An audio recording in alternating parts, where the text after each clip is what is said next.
Anter. I am Hickory Apache and Yaqui from Pasco Pueblo, and it's good to see you all here today in person. So as Pat said, I am a staff attorney and the Hanford Program Director at Columbia Riverkeeper. Are folks here familiar with Columbia Riverkeeper as an organization? Well, I see a lot of nods, but for those who don't know us, we're a water quality organization. So we're a team of lawyers, scientists, organizers, and activists all working to protect the health of the Columbia River and all life supported by it. And our vision is a Columbia River that unites people to fight for clean water, strong salmon runs, and abundant wildlife. And for more than 20 years, we have pursued this vision, learning from and striving to work in solidarity with tribal nations in the region. And much of my work centers around working with Yakama Nation on Hanford nuclear site cleanup and education and outreach. But today I'm here to talk about another one of our campaigns, which is opposing the Goldendale Pumped Storage development, a development that's proposed and located on an incredibly sacred site, the destruction of which would have rippling consequences throughout the region. And Elaine, don't be surprised if you see yourself pop up in this PowerPoint. So Columbia River tribes, including Yakama Nation, Confederated Tribes, the Umatilla Indian Reservation, and other tribes in the region have really put treaty rights on the line to fight the climate crisis by taking on the fossil fuel industry. Their leadership has and continues to be instrumental in stopping these climate chaos-inducing fossil fuel projects.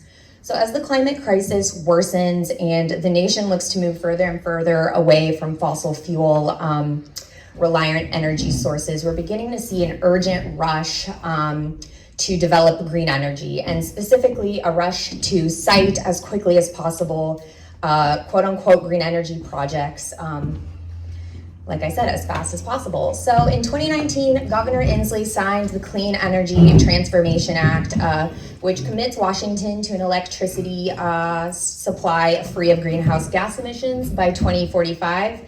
And part of the findings and intent of the bill I put up here on the slide, and it begins by stating the equitable distribution of energy benefits and reduction of burdens to vulnerable populations and highly impacted communities. So as we go through this PowerPoint and hear from speakers, I just want you all to keep kind of the intents and findings of this bill in mind. So pumped storage is a technology that stores and generates electricity. It's essentially a giant battery that generates hydroelectricity for peak periods of demand. So when electricity on the grid is abundant, water is pumped from the lower reservoir, which is located at the bottom of a hill, up to the upper reservoir, and then when there's a demand for electricity, the water is released, it goes through giant turbines and produces electricity. So pumped storage as a technology itself, it's not new. There are over 40 in the United States right now and hundreds around the world, and they've been in operation for decades. So turning to the Goldendale Pumped Storage proposal, this is a rendering of what it could potentially look like once constructed. So Rye Development, backed by Copenhagen Infrastructure Partners, it wants to build the largest pumped storage development in the Pacific Northwest, right down by the John Day Dam. It would require the excavation of two large reservoirs, one at the top of the hill, one at the bottom, and then infrastructure underneath the soil connecting the two reservoirs. So this upper reservoir is about 60 acres, with the lower one being about 63 acres. And the generating capacity is around 1,200 megawatts. So it is considered a closed loop pump storage system, which means it's not continuously pumping water from the Columbia River. However, it does use large quantities of Columbia River water, both to fill, for initial fill, and then for periodic makeup. So it would use the water right from the Klickitat PUD and consume around 2.49 million gallons for the initial fill, and then 117 million gallons per year in makeup.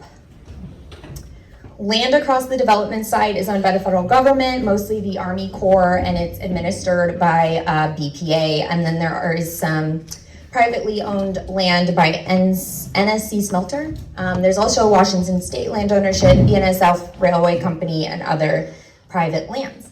So there have been two other pump storage proposals in this exact location, the last of which was denied in around 2016 by FERC because of the impacts due to the ongoing RCRA cleanup site associated with the aluminum smelter. So what's the problem here? The problem with RISE development is that it will destroy 6 archaeological sites and 3 traditional cultural properties. According to the Washington Department of Archaeological Historic Preservation, 79% of the development area falls within high-risk or very high-risk areas for the possibility of encountering archaeological sites. And these sites have been recorded and studied in the areas, and the study area is entirely within the Columbia Hills Archaeological District. And then there's also 3 traditional cultural properties which have been identified by and supported by the Yakama Nation, CTUIR, Warm Springs, and Nez Perce, all of whom have emphasized that destroying this area would have negative impacts beyond the development area in space and time. And Bronsko after me is going to talk a lot more about that. That's Elaine up there on the screen. So thank you for the photos. All right, so known to the Yakama Nation as Mother of All Roots, Pushpum is a sacred site for Yakama Nation ceremonies, legends, gathering of traditional roots, and medicines. So looking back at that rendition, the rendition I showed earlier, the location of the upper reservoir would completely flood Pushpum, destroying this cultural site, this sacred site, and a natural seed bank. The plants and roots endemic to Pushpum include 15 endangered, threatened, or sensitive plant species, and destroying the seed bank and removing key wildlife like birds and insects will also have untold consequences that will deteriorate native food sovereignty and contribute to food scarcity. So Pushpum is part of Yakama Nation's ancestral homelands, and they have treaty reserve rights to fish and gather traditional foods and medicines in the area, and have been exercising these traditional practices since time immemorial. The upper area is privately owned. The landowners and Yakama Nation tribal members have longstanding agreements which have allowed tribal members to gather in this area continuously.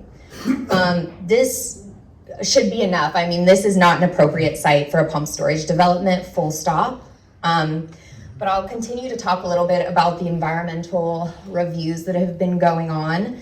So both the Washington State Department of Ecology and the Federal Energy Regulatory Commission, or FERC, are responsible for issuing several permits for this project before it can break ground. So both the state and FERC have conducted environmental impact studies and concluded under both SEPA and NEPA that there is no mitigation that could undo the cultural and environmental destruction that this development would cause. So in both state and federal environmental reviews, the government acknowledges that the development could create, and I quote, significant and unavoidable adverse impacts to tribal nations' cultural resources. However, despite this, both ecology and FERC recommend and conclude that the development should still be licensed.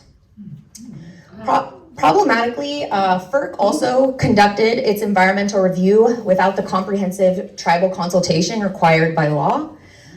This is a blatant disregard of tribal sovereignty, which if folks don't quite know what that is, we're going to talk about it a little later from a legal perspective. So FERC's environmental review also failed to address several critical issues, such as assessing alternatives, alternative locations, and energy, which is a requirement under NEPA. The review also ignored the large consumption of Columbia River water, and impacts to fish, wildlife, streams, and wetlands. I guess recently, in a significant move, the National Marine Fisheries Service recently stated that the development will cause impacts to at least one ESA-listed threatened or endangered species, requiring an ESA take action. So let's... Do you happen to know what species it is? They didn't say in their letter, but I don't know if anyone here knows. All right, so let's talk a little bit about the legality, what tribal sovereignty is, what treaty rights are, and what consultation is, and why a lack of consultation in the FERC process is problematic. So the US Supreme Court has acknowledged that tribal governments are the oldest sovereigns in North America, and tribes today retain that sovereignty.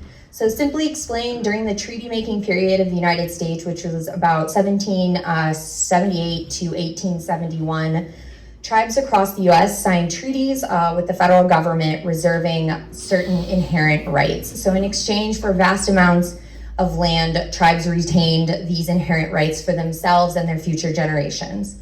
So these rights that were reserved are called treaty rights. In treaties, tribes reserve the rights to hunt, fish, gather roots and berries, and pasture livestock on non-reservation lands. Many tribes possess these rights, and these places are on ceded lands in the millions of acres that they gave to the U.S. in exchange for these inherent guarantees. So in relation to Goldendale, the Yakama Nation and other impacted tribes have treaty rights to the area that the proposed development is sited on, and these rights will be permanently destroyed by construction and operation.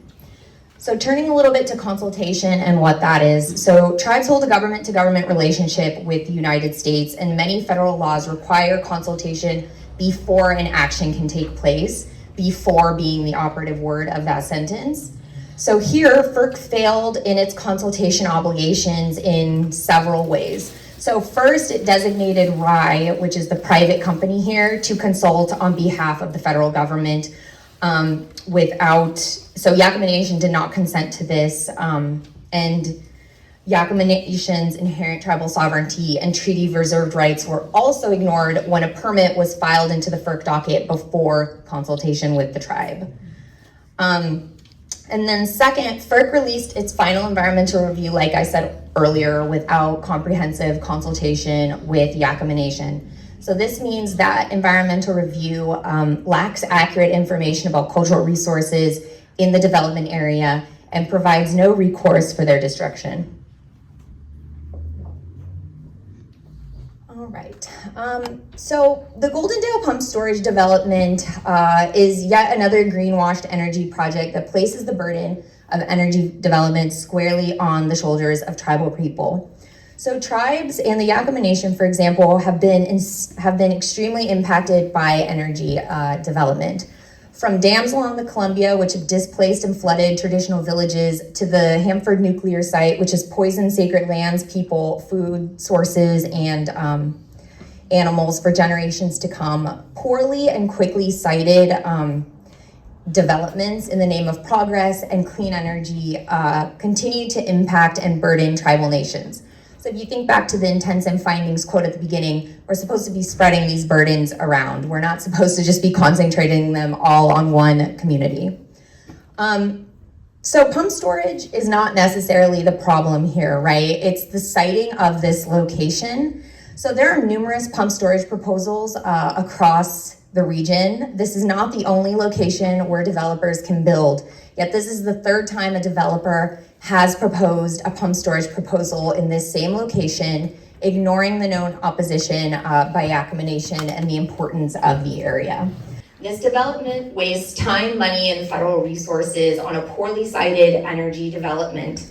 And putting new energy development on land that is known to be culturally significant continues to erode trust with tribal nations and environmental groups and the public, our trust in the state and in the government's ability to consider and protect tribal cultural resources, right? So everyone's gonna look twice now at these cited projects and what they're impacting, which is gonna keep slowing things down.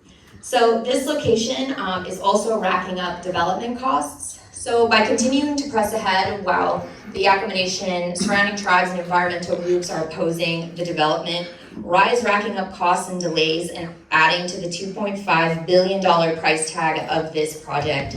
So that time and money would be better spent finding an alternate location for such a development. And then, like I said before, pumped storage is not necessarily the problem, it's this proposed location. And lastly, the development destroys environmental and cultural value. So right now, as we're transitioning away from fossil fuels, we have an opportunity to build a new and truly clean energy transition, right? One that breaks from these past harmful extractive practices, one that does not exploit indigenous communities for the benefit of the majority, and one that does not come at the cost of sacred and irreplaceable resources. And Columbia Riverkeeper and the other organizations that we're working with stand really firmly in saying it's not clean energy if it destroys tribal cultural resources. So what do we do with this and where do we go? So one overarching guide for us at Columbia Riverkeeper in assessing energy projects is the Energy Vision by Columbia Intertribal Fish Commission. So CRIPFIC's Energy Vision is an in-depth analysis of how to meet the clean energy goals of the region while accounting for the rights of tribal nations. And if you haven't read it, I would encourage you all to do so. It's located online. So the vision calls for, and I quote, developing a regional plan for where renewable resources should be developed and where they should not, and to provide expeditious siting with clear, uniform standards across all political subdivisions. So clean renewable energy is essential to protecting our planet for ourselves and future generations. To meet our clean energy goals, we cannot repeat the past mistakes of energy development. So the state and federal government must follow the lead of tribal governments and peoples, supporting projects that, one, don't destroy irreplaceable tribal cultural religious resources, and two, undergo legally required consultation with tribes that is robust and collaborative and not just a check-the-box exercise.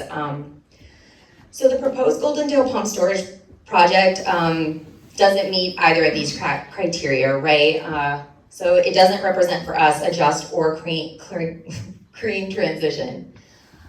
So right now we have a take action on Columbia Riverkeeper's website, which you can take a picture of that QR code, get there and sign it. But we are urging FERC right now, the Federal Energy Regulatory Commission, to deny the final license for this project. Right now,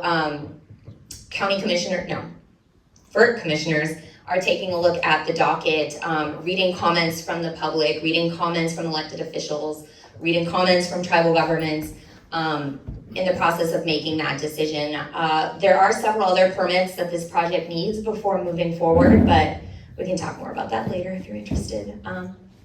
Yeah, and we'll have iPads over in the back you can go sign our petition.